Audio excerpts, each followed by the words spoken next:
성도 여러분 안녕하십니까? 2024년 9월 7일 토요 새벽 말씀 함께 나누겠습니다.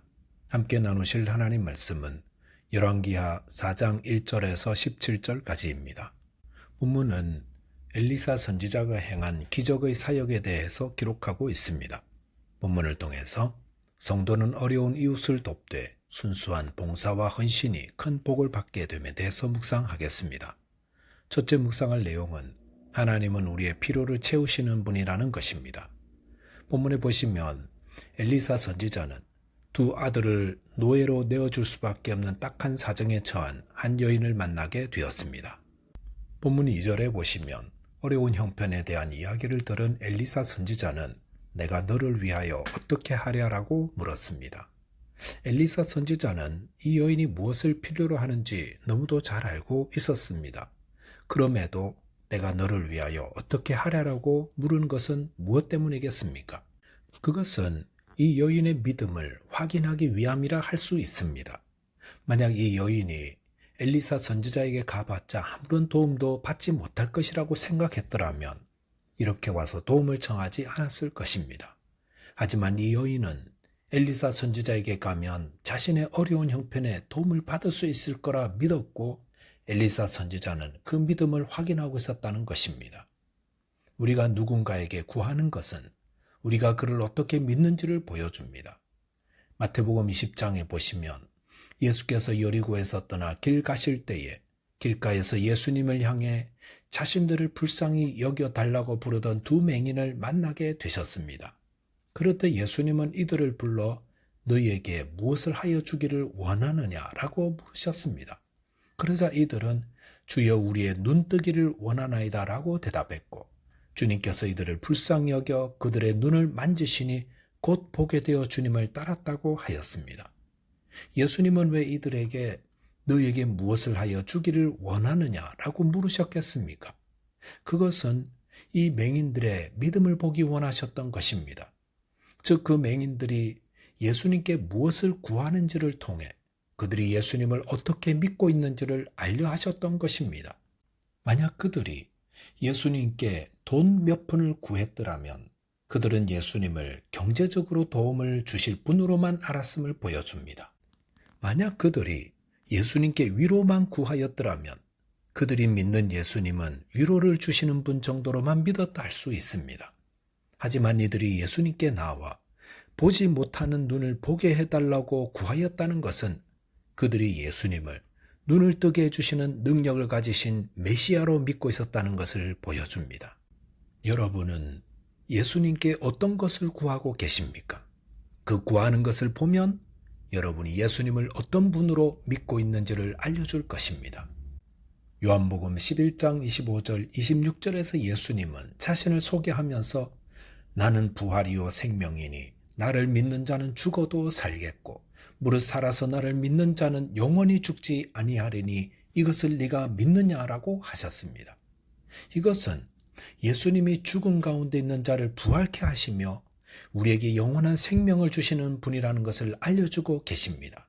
그리고 우리가 예수님께 나와 생명과 부활을 구하라고 알려주시는 것입니다. 하지만 어떤 분들은 예수님께 나와 아주 작은 것만을 구합니다. 돈 몇 푼만 구하고 건강만 구하고 위로만 구하고 돌아갑니다. 그리고 거기에 만족합니다. 그것은 예수님에 대한 믿음이 그만큼 왜곡되어 있다는 것을 보여줍니다. 성도 여러분, 예수님은 온 땅과 하늘의 권세를 가지신 만왕의 왕이시요 또한 우리의 부활이요 생명 되시는 구주가 되십니다.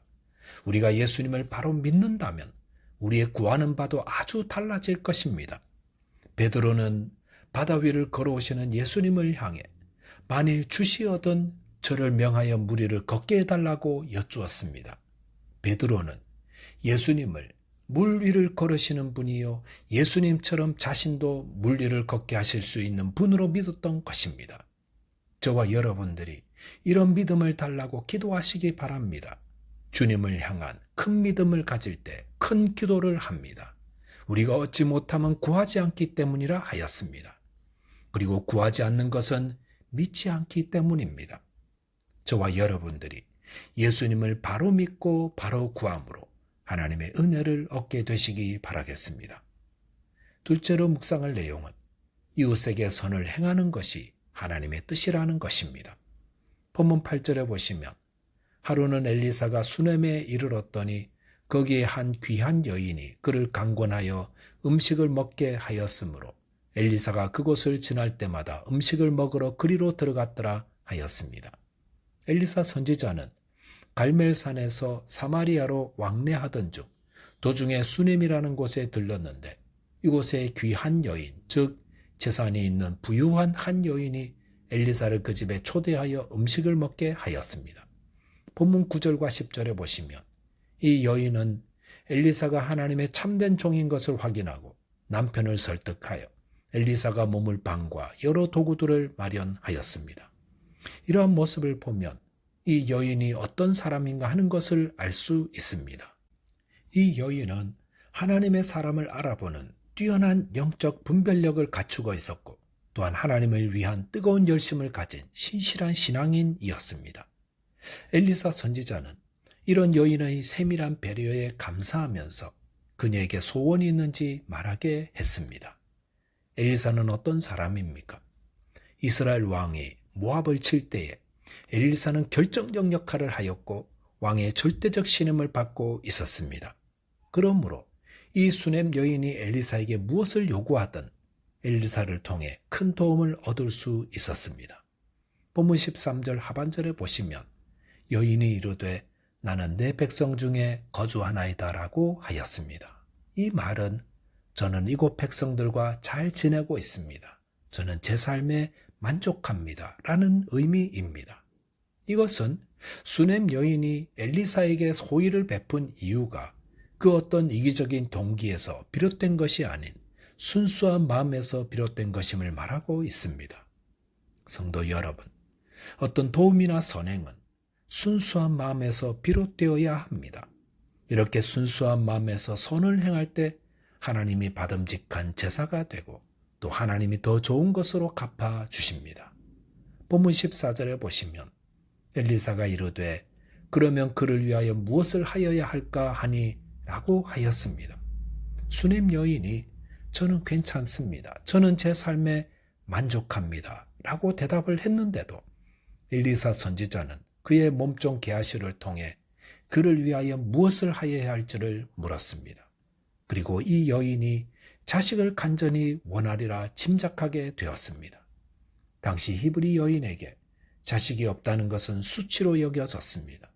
그런데 이 수넴 여인의 남편이 늙었고 더 이상 자식을 낳을 가능성이 없었던 것이었습니다. 그럴 때에 본문 16절에 보시면 엘리사가 이르되 한 해가 지나 이때쯤 내가 아들을 안으리라 라고 예언하였습니다.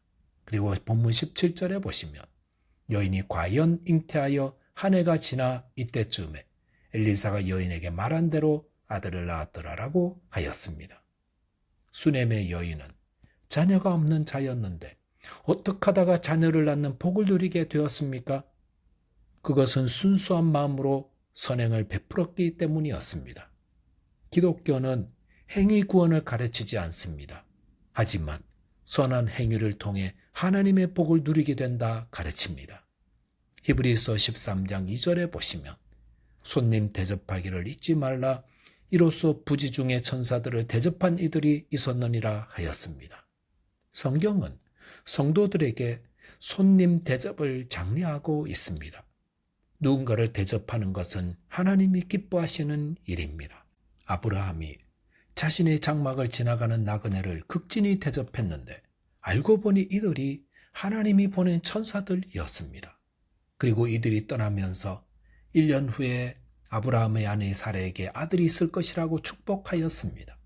수넴 여인은 자녀 빼고는 부족함이 없는 자였는데 순수한 마음으로 선행을 베풀고 나그네를 대접하기를 힘썼다가 하나님의 큰 복을 누리게 되었습니다. 우리 주위에 돌아보아야 할 나그네나 손님들이 얼마나 많습니까? 저와 여러분이 순수한 마음으로 이들에게 선을 베품으로 하나님을 기쁘시게 하는 자 되시기 바라겠습니다. 기도하겠습니다. 하나님 아버지, 저희의 모든 부족함을 채우시는 능력의 하나님을 믿는 믿음을 주옵소서. 또한 어려운 이웃을 주님의 마음으로 돌보며 선을 행하는 자 되게 해 주옵소서. 예수 그리스도의 이름으로 기도하옵나이다. 아멘. 오늘도 믿음 안에서 승리하는 하루 되시기 바라겠습니다. 감사합니다.